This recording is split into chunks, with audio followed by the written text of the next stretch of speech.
Hello there, welcome to this walking talking mock on the British depth study Elizabethans 1580 to 1603. So just a little reminder, as with all the exam questions you'll be doing, you need to focus in on your second order concepts, your SOC language. So the main second order concepts that you're going to be dealing with are cause and consequence, similarity and difference, significance, and continuity and change, and there's some good SOC language there. So if the question asks you to explain and analyse, think about where you can put a SOC in it and use some of that SOC language. Right then, so let's just give you an overview of the Elizabeth paper. So you're going to get 4 questions that you need to do for this paper. Question 6A and 6B, so a 2-part question where you are going to respond to an historical interpretation. It could be a written interpretation, it could be the view of an historian, it also could be an artistic interpretation as well. Question 7, you will be given 2 historical interpretations and you need to explain how far do they differ and what might explain the difference for the 2 interpretations coming to different views. There's really 2 parts to that question, and that's worth 12 marks. And then you've got a choice of questions. You either do question 8 or question 9. These are 20-mark questions. They'll give you a view from a historian for you to analyse, and you need to be able to explain how far do you agree with that view. Okay then, so this shows you just what the actual exam paper looks like. This paper is actually from last year, which is why it says 1A and 1B, but actually in your exam, when you're doing that, it will be 6A, 6B, 7, and then 8 or 9. So you can see there that this example that we're going to look at today is a written interpretation from an author called H.E. Marshall, and analysing her interpretation. So that's what the question 6 looks like. In terms of the question 7 that you're going to be doing, it's about how and why 2 interpretations are different. So you've got a couple of interpretations to read. This one is on witchcraft. So you can pause that and have a look at that if you like. Sometimes they're quite helpful on this exam. They will give you the meanings of some what they might perceive as being tricky words to understand, or words that they think are absolutely pivotal for you to know. So that can be quite helpful. So just make sure you're looking at what those keywords mean. For interpretation B, the word lewd, and interpretation C, the word misogyny. And then question 8, 9, remember you have a choice for this. You're also assessed on your spelling, punctuation and grammar in this question, as you are for question number 7 as well. So just be really focused on that. Make sure particularly key historical words you're aware of, that you're structuring your work really well also. So you can see there you've got a choice of 2 questions. So when you do the exam, you'll need to be quite careful about which one you choose and weighing up both options. You of course don't have time to do both questions. Okay, so without further ado, let's have a look at these example questions. So when you do this exam, the first piece of advice to give you is to make sure that you read the questions really carefully. So we'll just read that question together. It says, in interpretation A, the author H.E. Marshall gives the impression that England was brave in standing up to Catholic Spain in 1588. Identify and explain one way in which she does this. So once you've looked at that question, what I would do is I would underline the part that says England was brave in standing up to Catholic Spain, and then you're reading for a purpose then, so you're looking within the interpretation to find, is there any way in which he gives the impression that England was brave in standing up to Catholic Spain? So let's read this interpretation. It's an extract from our Island Story, A History of Britain for Boys and Girls by H.E. Marshall, published in the year 1905, and it's the story of how England was saved from the Spaniards. Philip, King of Spain, hated the English people and the Protestant religion. He decided to conquer England. He gathered together a large number of soldiers and sailors and guns and ships and got ready to invade England. King Philip called his fleet the Invincible Armada. Now the word invincible means it's almost impossible to do something, so it's almost impossible to defeat the Armada. Once again, our little green island in the lonely sea was threatened by conquerors coming in great ships. The English people had been slow to believe there was any danger from the Spaniards, and they were unprepared. But when they realised that the Spanish were really coming, the country rose like one man. Catholics and Protestants forgot their quarrels and remembered they were all Englishmen. Men, young and old, flocked to fight for their queen and country.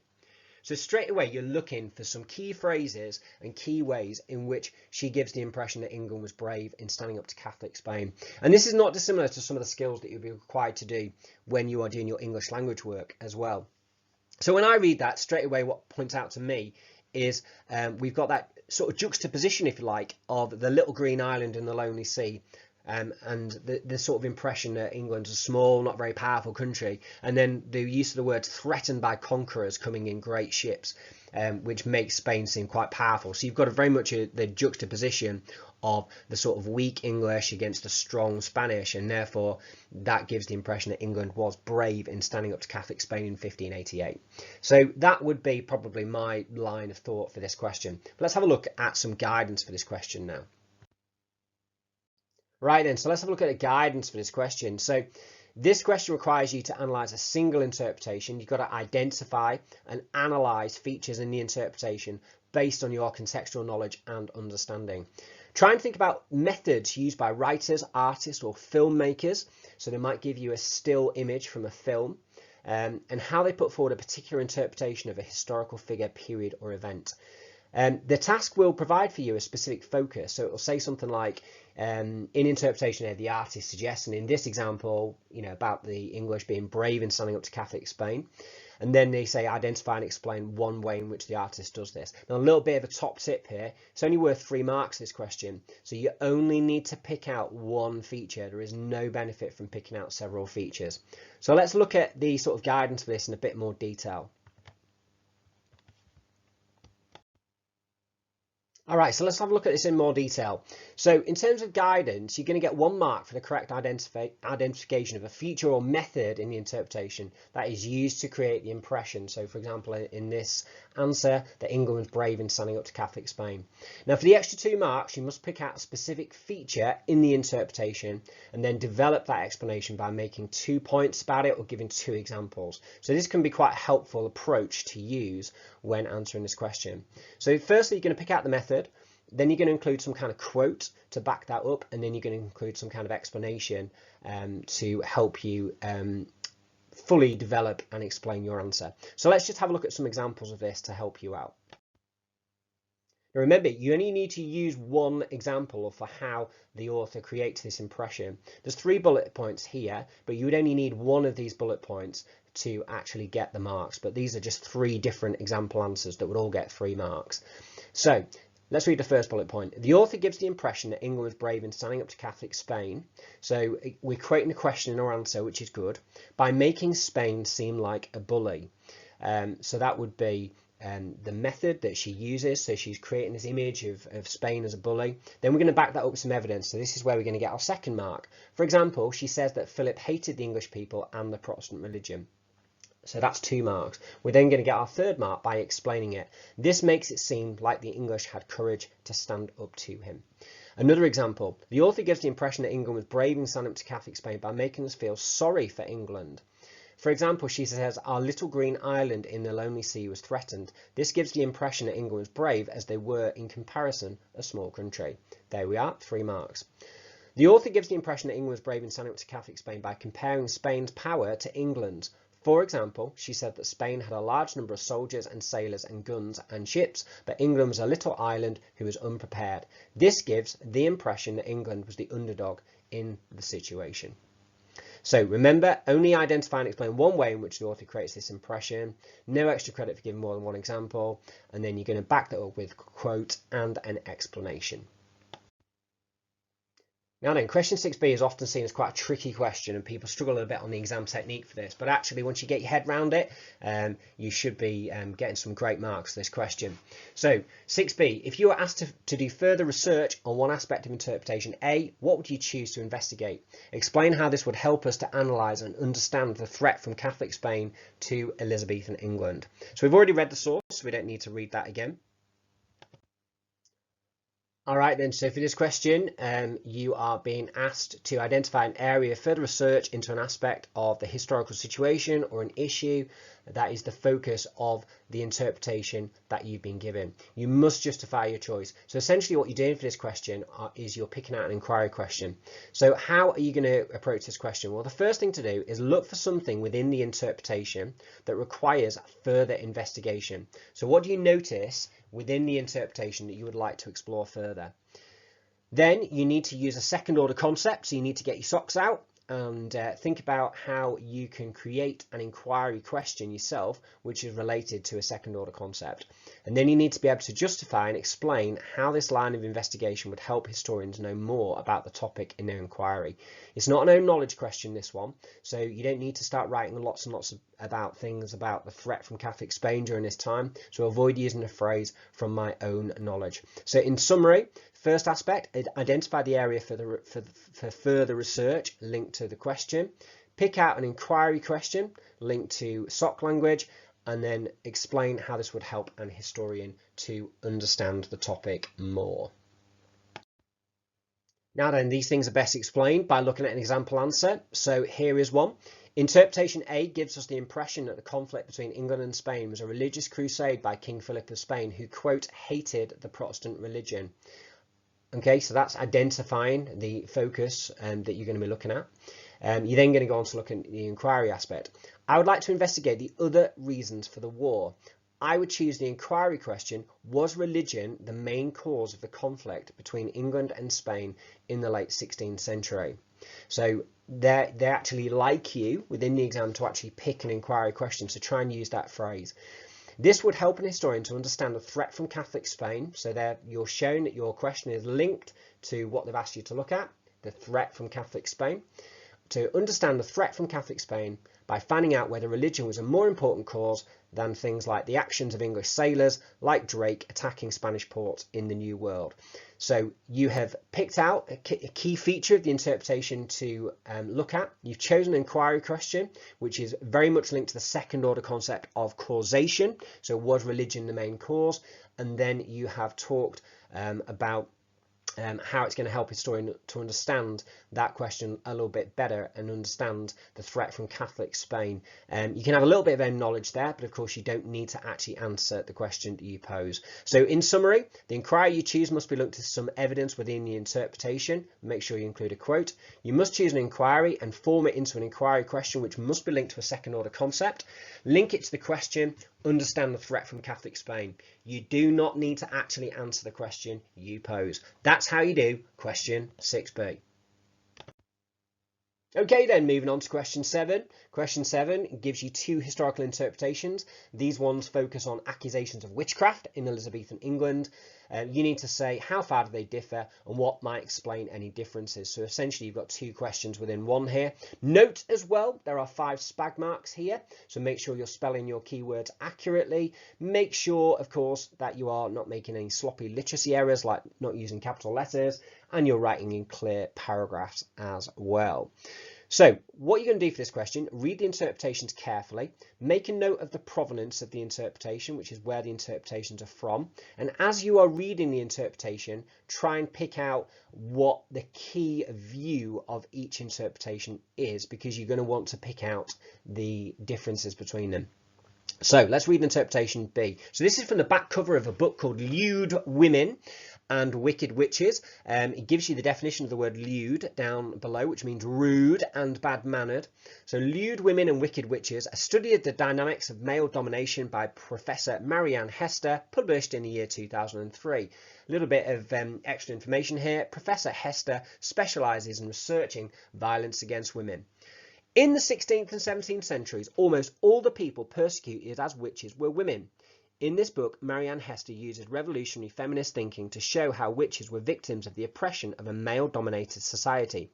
Using the source material, Hester shows how witch hunts were part of the ongoing attempt by men to maintain their power over women. So, what I would look at here straight away is that Professor Hester is making a pretty strong argument that the reason for witchcraft accusations is down to men attempting to maintain their power over women. Okay, So she gives quite a focused explanation for these witchcraft accusations. Let's read interpretation C. So interpretation C is an extract from the witch craze of the 16th and 17th centuries. It's by the historian Alan Farmer, and it's published in the year 2016. And he argues, given that around 80% of the people accused of witchcraft were women, some historians have argued that the witch hunts were a hate campaign or war against women. However, this feminist view is not at all convincing. For example, many of the witnesses who testified against female witches were women themselves. Ultimately, witches were persecuted because they were regarded as witches, not because they were women. Misogyny may have been prevalent in the early modern period, but this did not mean that witch hunts were simply male attacks on women. Most historians today accept that the witch craze resulted from various factors such as village tensions, religious beliefs, the impact of catastrophes like crop failures, as well as attitudes towards women. There is no single universal explanation. And the word misogyny, by the way, means hatred of women. So what we see here straight away is the historian Alan Farmer takes a much broader view of the reasons for the accusations of witchcraft. As he says at the end, quote, there is no single universal explanation. Now, he does recognise that attitudes towards women were a contributory factor, but he takes a much broader view, much more of an overview, really, of why there's accusations towards witchcraft. So if you read those interpretations properly, then you'll kind of get the answer to the question already. That interpretation B is much more focused on the idea that it was hatred or misogyny, hatred of men towards women that was the key factor, whereas Farmer has a much more broad approach. And obviously we'll need to go on about why those interpretations might be different. So some guidance for this question. So as we've already kind of said, as you read both interpretations, think about the impression each author wants to give about the topic in question. In this case, it's accusations of witchcraft in Elizabethan England. Write about both interpretations you answer. You must directly refer to each interpretation by quoting them. You must explain how different the two interpretations are, and you must include quotes in both interpretations. And then you'll go on to looking at why they differ. And the key thing about why they are different is to write about the purpose of the interpretation and also what their audience might be. So who actually might be reading or looking at the interpretation if it's an artistic interpretation, or watching it if it's a film interpretation. So think about what audience they seek to influence and for what purpose. That's the key way to explain the difference: purpose and audience. So here's an example answer.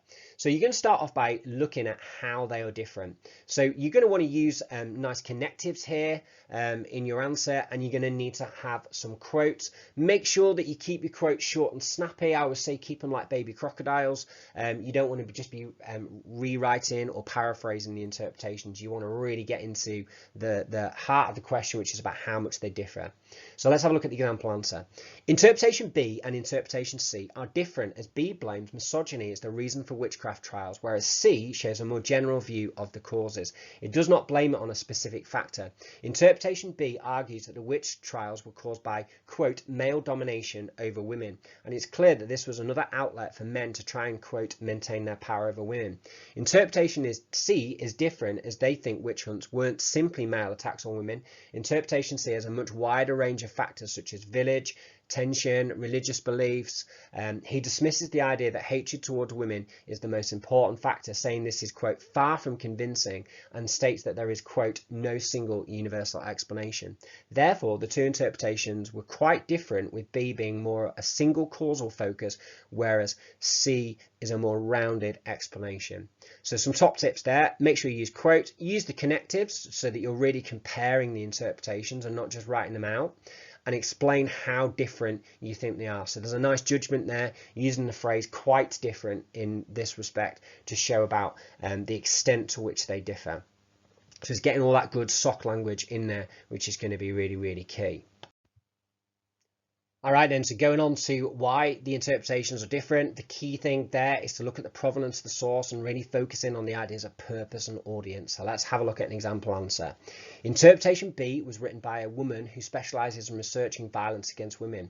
This is why she holds the opinion that the witch trials were an attack on women, as she's likely to be in support of the idea that misogyny was the root cause, as her purpose is to highlight times in history when women had been suppressed.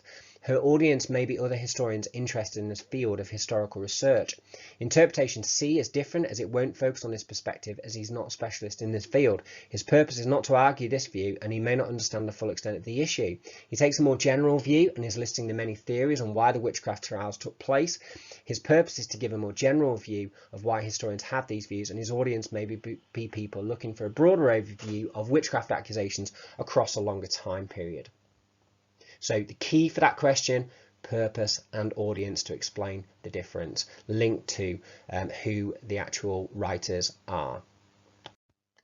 Okay, so looking at question 8 and question 9, okay, they will give you a view within an essay question, and then the way of answering these questions is actually really similar to the People's Health 18-mark essays. The reason why it's 20 marks is because they require you just to analyse the view that you're given within the question. So it always comes a view from a historian or a historical organisation, for example. So this question, according to the Historical Association's website, Elizabethan views about the poor were compassionate, which means kind and caring, toward the end of her reign. How far do you agree with this view of Elizabethan responses towards the poor between 1580 and 1603? So in an introduction, identify and explain the interpretation given. You must write about both sides of the argument, okay? There must be a degree of balance with both sides, but this does not have to be completely equal. The best answers have 4 explained points, so it could be 2 on each side of the argument or a 3-1 split. And you need a conclusion with a clinching argument that is beyond a summary. So you need to have a clear and justified viewpoint. Follow the guidance of Peel throughout your answer. Okay, so an example introduction is perhaps a little bit long, this one, but you're going to introduce the question. Attitudes towards the poor changed after 1580, with more people recognising the need to be compassionate towards what were perceived as deserving poor. However, there were less compassionate aspects to approaches to the poor, with some poorer people still being regarded as lazy or idle and deserving of punishment. Nevertheless, the fact that the Elizabethan Poor Law recognised that the poor needed help shows there was a much more compassionate approach by the end of her reign. Now, within the main part of your answer, you're going to use that Peel structure of point, evidence, explanation and linking back to the question in order to go through at least 4 examples within your answer for whether you agree with the interpretation. So we'll just pick out some example answers here. So there's a lot of evidence to support this interpretation. Firstly, in the 1580s, local governments in towns such as York, Ipswich and Norwich introduced schemes for dealing with poverty. For example, York's gentry paid a poor rate to help the poor, and provision was made to pay people to work in their homes. This can be viewed as compassionate because it shows the concern local communities have for their poorer citizens. Furthermore, the 1601 Poor Law brought together previous legislation which could be argued was compassionate. For example, JPs had to appoint overseers to collect poor rates, and the impotent poor had to be looked after in almshouses. This shows compassion because the state was starting to take responsibility for looking after the poor rather than just the church as was the case in the medieval period. So remember, you've got to get that explanation, that link back to the question. So use that word compassionate. This shows they were compassionate. This shows that they weren't compassionate, etc. That's how to really get some good marks on these main essay questions, and making sure you've got that very detailed and specific evidence to back up your point as well. Okay, now remember, you need to have a balanced answer, so there must be at least one argument that you make for why you disagree with the interpretation. So here's an example. However, there is also a lot of evidence to challenge this interpretation. For example, Elizabethans categorised the unemployed poor into 3 groups. We're not very compassionate towards vagabonds, who they said chose to avoid work. Vagrants faced harsh treatment, such as whipping, burning through the ear and even hanging. This shows a lack of compassion towards the people who wandered from place to place looking for work. And then there's another example there as well. In terms of your conclusion, you're looking for a clinching argument. So overall, I agree with the interpretation given the standards of the time. Although local and national government was more forced to act by the increase in poverty, attitudes did go through a fundamental shift, and there was a recognition that charity was not enough to support England's poor, not all of whom were idle. So summary for that question: balanced response, 4 fully explained arguments, use the Peel structure, use your conclusion to give your clinching argument. All right then, so there's another example one here. We've gone through the techniques. We won't go through this one in as much detail, but according to the BBC Bite-sized website, it was the Puritans who posed the greatest threat to Elizabeth within Parliament and the court between 1580 and 1603. How far do you agree with the view of the threats to Elizabeth from within Parliament and the court between 1580 and 1603? So you've got your introduction there. You're going to have evidence to support the interpretation, so using ideas, for example, about how Puritan MPs were loudly critical of Elizabeth in Parliament. The Puritan John Stubbs, for example, who wrote a pamphlet against Elizabeth's consideration of the marriage to a French Catholic, the Duke of Anjou, of course, but then also having evidence to disagree as well. So evidence to challenge the interpretation. You know, the Puritans never openly expressed a desire to replace Elizabeth with another monarch. The attempted rebellion, for example, by the Earl of Essex would then suggest that actually it wasn't the Puritans who were the greatest threat, it was actually other things. So you could talk about that as well. And then you're going to finish it up with a conclusion where you give your clinching argument. So again, for that question, make sure that you've got a fully balanced response, 4 fully explained arguments, using an appeal structure, and your conclusion to give your clinching argument. So that's been a walking talking mock taking you through the British depth study, Elizabethans 1580 to 1603. Thanks very much for listening. Bye bye.